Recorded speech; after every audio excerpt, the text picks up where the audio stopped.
Hi everybody, Dan Stoker, your local realtor. I want to make this video about staging.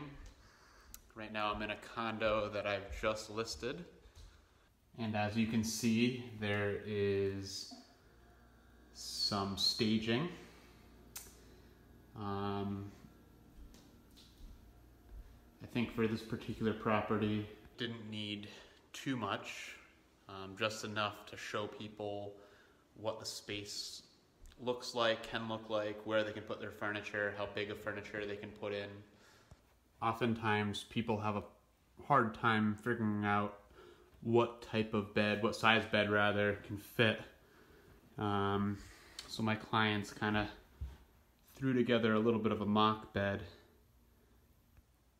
to give kind of an idea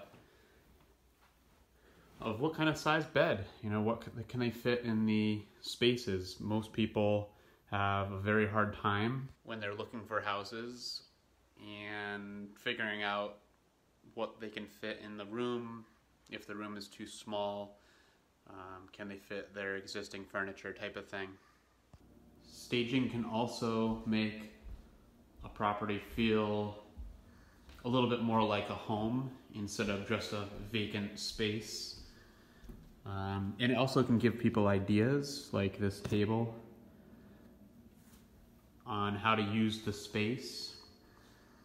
So there's a lot of studies done on staging, and the evidence shows that properties that are staged properly sell for more money and faster than their counterparts that aren't staged.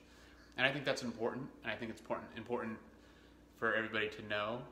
If you want to get the most amount of money for your property, you really need to stage it. One final note, you don't need to spend a lot of money on staging. This particular seller has done it themselves. They were very creative with how they found the furniture and all that. But I always suggest using a staging company that has really nice looking furniture. It can really highlight the spaces. So I just want to end this video with a couple points. One, staging's super important. There's a lot of psychology that goes into it. There's a lot of statistics that back it up, proving that houses do sell for more money, they sell quicker. And I think it's not the end-all be-all, it's one piece of a puzzle, but it's a big piece. So thank you for watching.